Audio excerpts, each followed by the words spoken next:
അനുരാധയെ അവതരിപ്പിച്ച മീരയോട് തോന്നിയ personal sentiments പിന്നീട് മീരയോടുള്ള അടുപ്പവും ആത്മബന്ധവുമായി മുറുകുന്നു.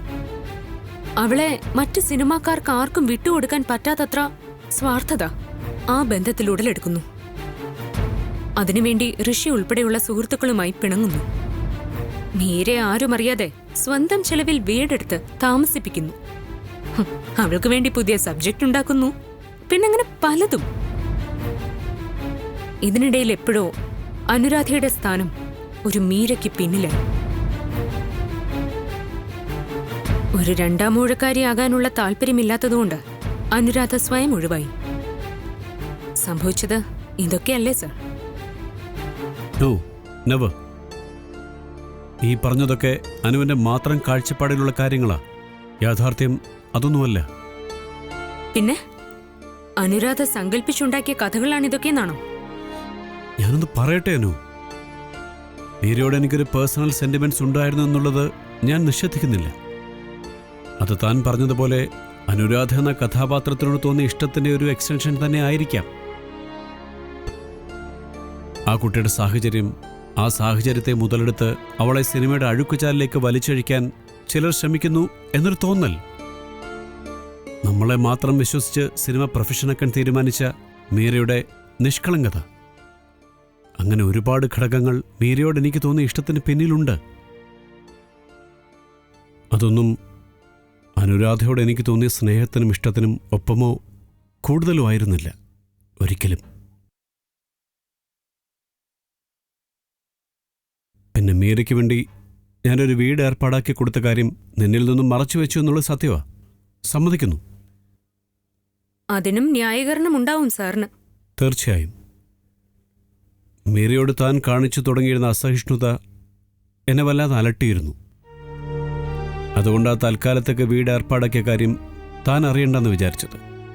കുറച്ചു കഴിഞ്ഞിട്ട് ഞാൻ തന്നെ അത് അനുവിനോട് പറയുമായിരുന്നു. എല്ലാ കാലത്തേക്കും എനിക്കത് അനുവിൽ നിന്ന് മറയ്ക്കാനായിരുന്നെങ്കിൽ അനുവിനെ കാണാൻ പാകത്തിൽ ആ വാടക ചീട്ട് നമ്മുടെ അലമാരയിൽ സൂക്ഷിക്കേണ്ട ആവശ്യം എനിക്കില്ലായിരുന്നല്ലോ.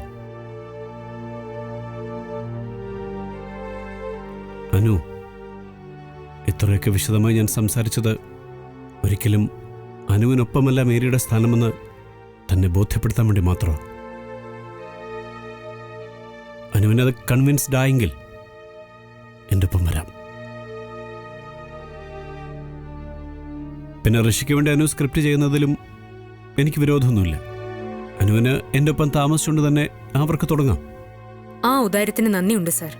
പക്ഷേ സാർ ക്ഷമിക്കണം, ഈ ഓഫർ സ്വീകരിക്കാൻ എനിക്ക് ബുദ്ധിമുട്ടുണ്ട്.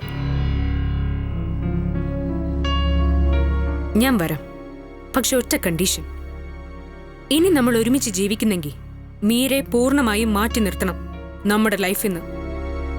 അതിന് പറ്റുമോ സാറിന്? എന്തിനാ ഇങ്ങനൊരു നിബന്ധന? ഞാൻ പറഞ്ഞല്ലോ, എന്ത് സെന്റിമെന്റ്സിന്റെ പേരിലാണെങ്കിലും ഹരിനന്ദന്റെ ജീവിതത്തിൽ രണ്ടാം ഊഴക്കാരിയാകാൻ എനിക്ക് താല്പര്യമില്ല. അതുകൊണ്ട് മാത്രമാ ഇങ്ങനൊരു തീരുമാനം. അനു, തനിക്ക് എങ്ങനെ ഇത്ര സങ്കുചിതമായിട്ട് ചിന്തിക്കാൻ കഴിയുന്നു? ഇപ്പം മീരെ ഞാൻ കൂടി ഉപേക്ഷിച്ചാൽ ആ കുട്ടിയും അവളുടെ അമ്മയും തീർത്തും ഒറ്റപ്പെട്ടു പോവും. നമ്മളെ മാത്രം വിശ്വസിച്ച ആ കുട്ടി സാറിനെ മാത്രം വിശ്വസിച്ചു എന്ന് പറയൂ. ശരി, അങ്ങനെയെങ്കിൽ അങ്ങനെ. അതിൽ അനു ഇത്ര വറിയിടാവുന്ന എന്തിനാ? മീരെ എനിക്കെന്റെ സ്വന്തം അനിയത്തെ പോലെയാ. അനു എന്താ ചിരിച്ചു കളഞ്ഞത്? ഒന്നുമില്ല സർ, പഴയൊരു കാര്യം ഓർത്തു പോയതാ. ഒരിക്കൽ എന്നെയും ഒരാൾ സ്വന്തം അനിയത്തെ പോലെ സ്നേഹിച്ചിരുന്നു. ആ മാന്യനൊടുവിൽ എന്നോട് ചെയ്തത് എന്താണെന്ന് അറിയാലോ അല്ലേ? റേപ്പ് ചെയ്തവൻ പിന്നീട് എന്റെ ശരീരത്തിൽ അവകാശം സ്ഥാപിക്കാൻ തുടങ്ങിയപ്പോ അവനെ വിരട്ടി നിർത്താൻ വേണ്ടി ഞാനൊരു കള്ളം പറഞ്ഞു, പ്രഗ്നന്റ് ആണെന്ന്. അപ്പൊ വെള്ള കടലാസ് പോലെ ആ മുഖം വിളറിയത് ഇപ്പോഴും എന്റെ കൺമുമ്പിലുണ്ട്. പിന്നെ അതുപോലൊരു പുരുഷന്റെ മുഖം വിളറുന്നത് കണ്ടത് ഇന്നലെയാ. ഡോക്ടർ രാധികയുടെ ക്യാബിന് പുറത്ത് മീരയോടൊപ്പം കണ്ട ഹരിനന്ദന്റെ മുഖം. Stop it Anu. സത്യപ്രകാശ് എന്ന ഫ്രോഡിനെയും ഹരിനന്ദൻ എന്ന മനുഷ്യനെയും ഒരേ തട്ടിൽ അളക്കാൻ ശ്രമിക്കരുത്. അങ്ങനെ അളക്കേണ്ടി വരുന്ന ഗതികേട് ഉണ്ടാവാതിരിക്കാൻ വേണ്ടിയാണ് സർ മീരയെ നമ്മുടെ ജീവിതത്തിൽ നിന്ന് മാറ്റി നിർത്തണമെന്ന് ഞാൻ ആവശ്യപ്പെടുന്നത്. നോ, അത് സാധ്യമല്ല.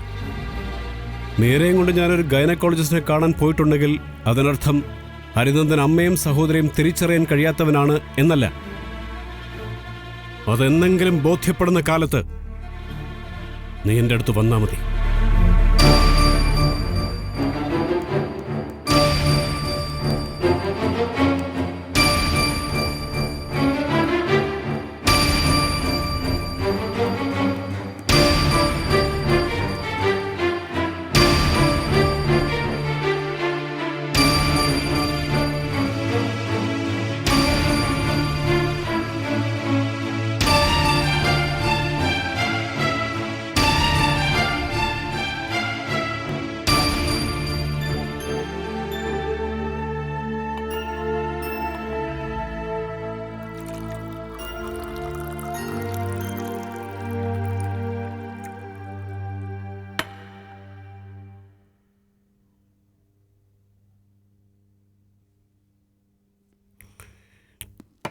ഞാൻ കുറച്ച് മദ്യവെച്ചിട്ടൊക്കെ ഉണ്ട് എന്ന് കരുതി ഞാൻ വലിയ ഫിറ്റൊന്നുമില്ല. ചിറ്റയുടെ മുന്നിൽ ഇങ്ങനെയൊന്നും വരരുതെന്ന് ഞാൻ ആഗ്രഹിച്ചതാ. പക്ഷെ ഓരോന്ന് ആലോചിക്കുമ്പോൾ അറിയാതെ എത്തി നിൽക്കുന്നത് മദ്യം കിട്ടുന്ന എവിടെങ്കിലുമൊക്കെ ആയിരിക്കും. എന്ത് ചെയ്യാനാ, വേണ്ടെന്ന് എത്ര വിചാരിച്ചിട്ടും ഞാൻ അറിയാതെ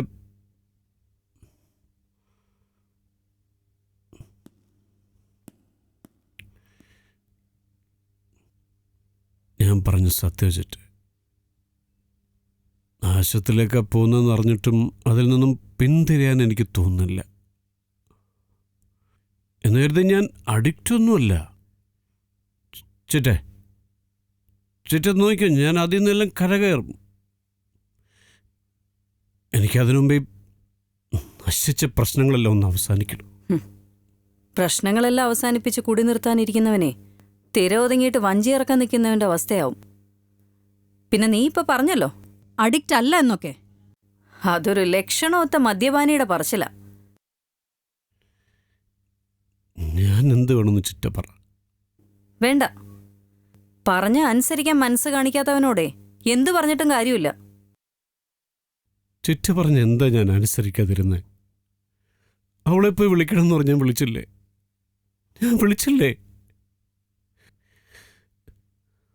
വരില്ല. വിളിച്ചാലുള്ളൂ, വരില്ല ചിറ്റ്.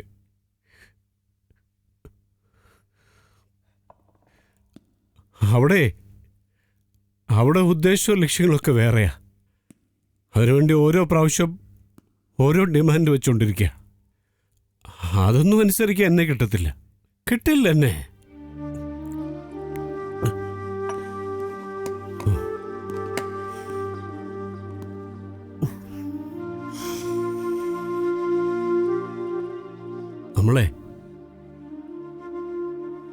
നമ്മളെ കാണുമ്പോഴും സ്നേഹിച്ചു തുടങ്ങുമ്പോഴൊക്കെ ഒരു മുഖമാ. സ്വന്തമായി കഴിഞ്ഞാൽ മറ്റൊരു മുഖം. ഈ പെണ്ണെന്ന് പറയുന്നൊരു വർഗത്തിന്റെ കുഴപ്പം അത്. വേണ്ടിയിരുന്നില്ല. ഒറ്റയ്ക്ക് കഴിഞ്ഞപ്പോൾ എന്തൊരു സുഖ സമാധാനമായിരുന്നു എനിക്ക്. കാത്തിനും ഞാൻ കൊണ്ടുവന്ന പെണ്ണുകൊള്ളാം. എന്നിട്ട് ഇത്രയും സെൽഫിഷായ ഒരുത്തിയാണല്ലോ ഞാൻ. മതി, നിർത്ത. ഒരുപാട് പറഞ്ഞങ്ങ് മിടുക്കനാവരുത്. കള്ളു കുടിച്ചിട്ടുണ്ടെന്നും പറഞ്ഞ് എന്ത് തോന്നിയാസാവന്ന? വിഷമം കൊണ്ടല്ലേ. എന്റെ സങ്കടങ്ങൾ പറഞ്ഞാൽ ആർക്കും മനസ്സിലാവില്ല. ചിറ്റയ്ക്ക് പോലും മനസ്സിലാവില്ല. ഇല്ലടാ, എനിക്കൊന്നും മനസ്സിലാവില്ല. നിന്റെ സങ്കടങ്ങൾ നീ തന്നെ ഉണ്ടാക്കി വെച്ചതല്ലേ. അതിന് അവളെ പഴിച്ചിട്ട് എന്ത് കാര്യം? കുറ്റമേക്കേണ്ടതും വിസ്തരിക്കപ്പെടേണ്ടതും എല്ലാം പെണ്ണ് തന്നെയാണല്ലോ. പെൺവർഗം ഭയങ്കര കുഴപ്പക്കാരാ. പ്രസവിക്കാനും വെച്ചു വിളമ്പാനും മാത്രമാണല്ലോ അവരെ വേണ്ടത്. അനുരാധ ചെയ്ത കുറ്റം എന്താ?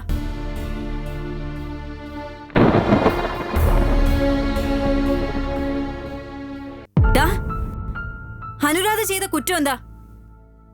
ആത്മാഭിമാനത്തോടെ പ്രതികരിച്ചതോ അതോ സ്വന്തം നിലപാടിൽ അവൾ ഉറച്ചു നിന്നതോ? അവളുടെ സ്ഥാനത്ത് ഞാനായിരുന്നെങ്കിലും ഇതൊക്കെ തന്നെ ചെയ്യുമായിരുന്നുള്ളൂ.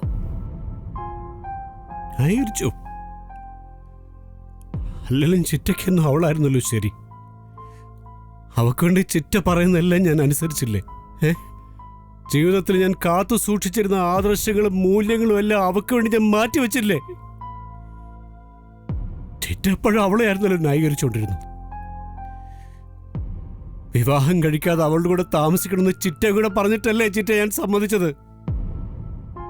എന്നിട്ട് ഇപ്പൊ എല്ലാവരുടെയും മുമ്പിൽ ഹരിനന്ദൻ വിഡ്ഢിവേഷം കിട്ടി ആടിക്കൊണ്ടിരിക്കുക. ഞാനൊരു കോമാളി. സ്വഭാവ സർട്ടിഫിക്കറ്റ് കവക്കും. മതിയാക്ക്, നീ ചെന്നിടന്ന് ഉറങ്ങാൻ നോക്ക്. അങ്ങനെ എന്നെ കിടത്തി ഉറക്കാൻ നോക്കണ്ട. എനിക്കിനി സംസാരിക്കാണ്ട് ഞാൻ പറയും. ഹരി, ഇപ്പൊ നീ അല്ല സംസാരിക്കുന്നത്, നിന്റെ ഉള്ളിൽ കിടക്കുന്ന കള്ളാണ്. അത് കേൾക്കാൻ എനിക്ക് താല്പര്യമില്ല. ചിറ്റ കേക്കണം. ചിറ്റ പറയുന്ന കേട്ടേ മതിയാവും. ചിറ്റ അവളെ വീട്ടിൽ മരുമകളായിട്ട് വന്നു കയറുന്നു ചിറ്റ ആഗ്രഹിച്ചിരുന്നില്ലേ? ഇല്ലേ? ഉണ്ട്. അങ്ങനെ ഒരു ആഗ്രഹം ചിറ്റയ്ക്കുണ്ടായിരുന്നു. അത് മനസ്സിലാക്കിയോണ്ടാ ഒരുത്തൻ നശിപ്പിച്ച പെണ്ണാണെന്ന് അറിഞ്ഞിട്ടും അവളെ സ്വീകരിക്കാൻ ഞാൻ തയ്യാറായതറിയോ? ഇതെന്തിനാന്നറിയോ ഈ സമ്മാനം? എനിക്ക് നീ തന്ന വാക്ക് തെറ്റിച്ചേന്. ഒരിക്കലും അവളുടെ കഴിഞ്ഞ കാലം പറഞ്ഞ് അവളെ അപമാനിക്കില്ലെന്ന് സത്യം ചെയ്തവനാ നീ. ആ വാക്കാ നീ ഇപ്പൊ തെറ്റിച്ചത്. സന്തോഷമായി നിന്റെ ചിറ്റയ്ക്ക്. പൊയ്ക്കോ, എനിക്കിനി കാണണ്ട. പൊയ്ക്കോ.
ഹരി മോനെ,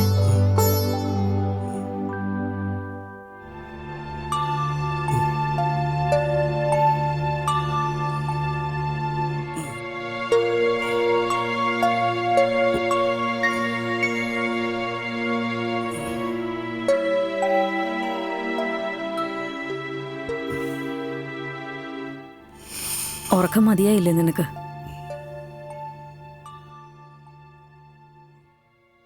നീ എന്തോന്നും മിണ്ടാത്തെ? എന്നോട് ദേഷ്യമുണ്ടോ നിനക്ക്? ദേഷ്യോ? ചിറ്റയോടോ? ഒരിക്കലുമില്ല.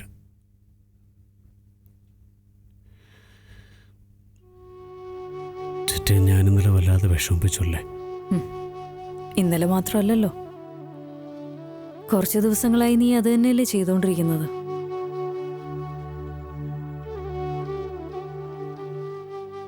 ഇന്നലെ ഞാൻ നിന്നെ തല്ലിയത് എന്തിനാണെന്ന് ഓർമ്മയുണ്ടോ?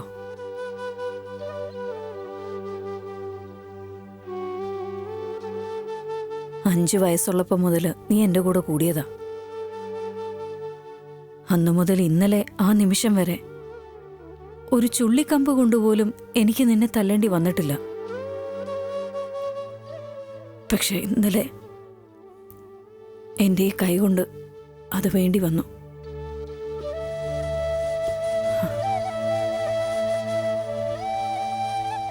സോറി ചേട്ടാ. എന്നല്ലേ അവസ്ഥയിൽ അറിയാതെ ഞാൻ അറിയാതെ എന്തൊക്കെയോ. സോറി ചേട്ടാ, ഐ എം സോറി. ക്ഷമ ചോദിക്കേണ്ടത് എന്നോടല്ല, എല്ലാവരെയും സ്നേഹിക്കാനും ബഹുമാനിക്കാനും മാത്രം അറിയാവുന്ന ഒരു പഴയ ഹരിനന്ദനുണ്ട്. ആ വ്യക്തി ഇപ്പോഴും നിന്റെ മനസ്സിലെവിടെയോ ഉണ്ട്. അയാളോടാ. ഇപ്പോഴത്തെ ഹരിനന്ദന്റെ കോലം നിന്നെ സ്നേഹിക്കുന്ന ആർക്കും പരിചയമുള്ളതല്ല. അവനവന് ചേരാത്ത വേഷം. എന്തിനാ നീ ഇങ്ങനെ ചുമന്ന് നടക്കുന്നേ? മദ്യം ഒന്നിനും ഒരു പരിഹാരമല്ല ഹരി. അത് വീഴ്ചയുടെ ആഘാതം കൂട്ടുകയുള്ളൂ.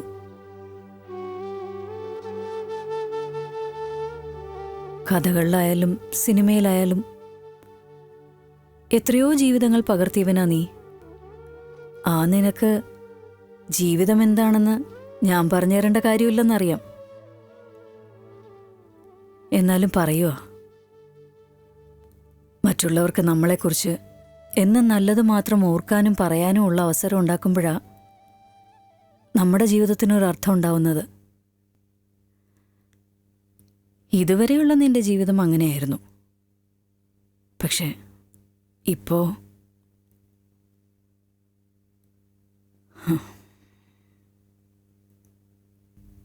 ഇല്ല ചേട്ടേ, ഞാനിനി മദ്യപിക്കില്ല ഒരിക്കലും. എനിക്കല്ല വാക്ക് തരേണ്ടത്. ഞാൻ പറഞ്ഞല്ലോ, നിന്നിലെ ആ പഴയ ഹരിനന്ദനോട് പറഞ്ഞാൽ മതി.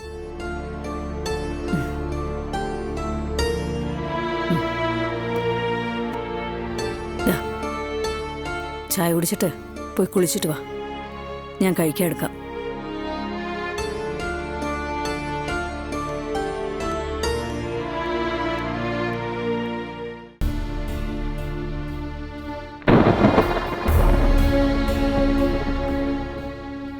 ഇല്ല തിരുമേനി, ഞാൻ വായിച്ചില്ല. വരിക വാങ്ങാൻ ഞാൻ സത്തിന് വിട്ടിട്ടുണ്ട്. തിരുമേനി വായിച്ചിരുന്നോ? ഛേ, ആകെ നാണക്കേടായല്ലോ. ശുദ്ധ കള്ളത്തരമെന്നേ. തിരുമേനിക്ക് തോന്നുന്നുണ്ടോ അങ്ങനെ സംഭവിക്കുമെന്ന്? ഇല്ല, ഞാൻ വിളിച്ചില്ല. തിരുമേനി വിളിക്കണ്ട. ആ, ഞാൻ വിളിക്കാം കേട്ടോ. കിട്ടി സത്യ? ആ കിട്ടി സാർ, ഭാഗ്യത്തിന് കിട്ടി. ഇതൊരെണ്ണം ഉണ്ടായിരുന്നുണ്ടോ?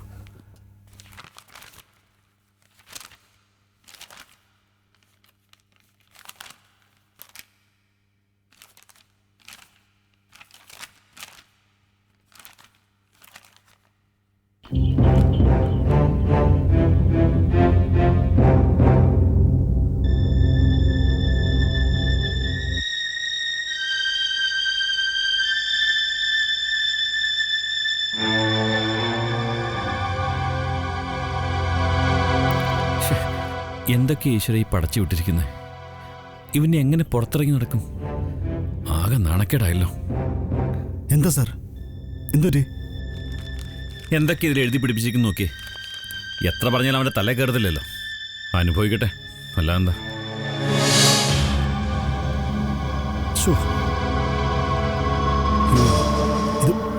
ഇത് ഭയങ്കര ചതിയായി പോയല്ലോ സാറേ. Good morning sir. ആ മോർണിംഗ്. വാ വാ ഇരിക്ക.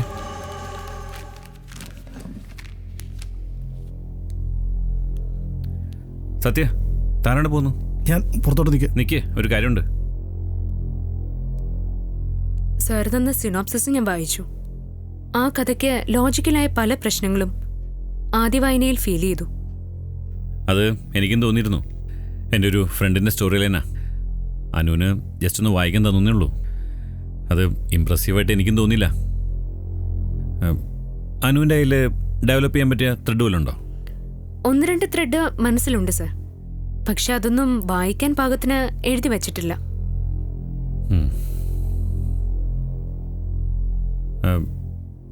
ഹരി വിളിച്ചിരുന്നോ അനുരാധെ? ഇല്ലല്ലോ. എന്താ സർ?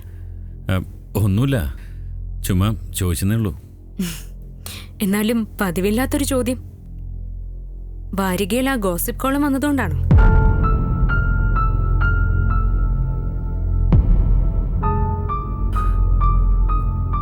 അപ്പം അനു അറിഞ്ഞിരുന്നോ അത്? ആരെങ്കിലും വിളിച്ചു പറഞ്ഞാണോ? 2-3 പേര് വിളിച്ചു. നല്ല എരിവും പുളിയുള്ള വാർത്തയാവുമ്പോ ചിലർക്ക് നമ്മളെ വിളിച്ചത് അറിയിക്കാതിരിക്കാൻ പറ്റില്ലല്ലോ.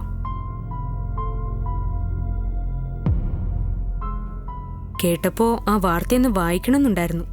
പക്ഷെ നേരിട്ട് ചെന്ന് വാങ്ങാൻ ഒരു മടി. ആരെങ്കിലും കണ്ട അതോ ഒരു കഥയാവുമല്ലോ. സത്യ, അതങ്ങ് കൊടുക്കും.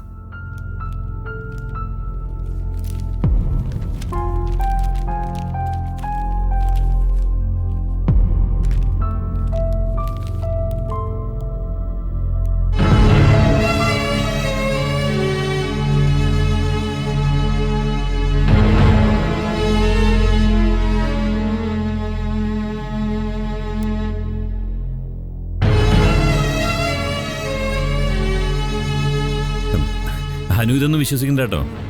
ഒരു ക്രെഡിബിലിറ്റി ഇല്ലാത്തൊരു മസാല വാരിക. സിനിമാക്കാരെ കുറിച്ചുള്ള ഗോസിപ്പുകൾ കൊണ്ട് മാത്രം പിടിച്ചു നിൽക്കുന്ന ഒരു തറ പൈങ്കിളി സാധനം. കാശിനു വേണ്ടി ആരെക്കുറിച്ചും എന്ത് നുണയും ഉമാരെ എഴുതിവിടും. ഇത് നുണയാണെന്ന് ആര് പറഞ്ഞു? കുറച്ചൊക്കെ സത്യമുണ്ട്. അനു എന്താ അങ്ങനെ പറഞ്ഞത്? ഇത് സത്യമാണെന്ന് അനു തോന്നുന്നുണ്ടോ? ഇതിനകത്ത് എഴുതിയിരിക്കുന്ന ബാക്കി കഥകളെക്കുറിച്ച് എനിക്കറിയില്ല. പക്ഷേ ഹരിനന്ദൻ മീരയും കൂട്ടി ഗൈനക്കോളജിസ്റ്റിനെ കാണാൻ പോയി എന്നുള്ളത് സത്യമാണ്. അനു എന്ത് അസംബന്ധമായി പറയുന്നേ? ഹരിയോട് ദേഷ്യമുണ്ടെന്ന് വെച്ച് ഇങ്ങനെയൊക്കെ പറയാവോ? ഞാൻ പറഞ്ഞത് സത്യമാണ് സർ. മീരയും കൂട്ടി ഗൈനക്കോളജിസ്റ്റിനെ കൺസൾട്ട് ചെയ്ത് ഇറങ്ങുന്ന ഹരിനന്ദനെ ഞാൻ എന്റെ കൺമുന്നിൽ കണ്ടതാ.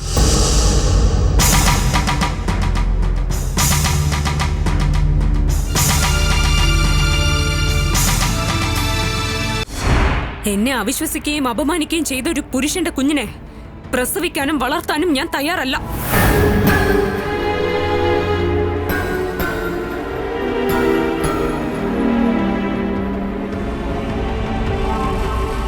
ഒരു കണക്കിന് അത് തന്നെയാ നല്ലത്. ഒരു ബാധ്യതയെങ്കിലും ഒഴിഞ്ഞു കിട്ടുമല്ലോ.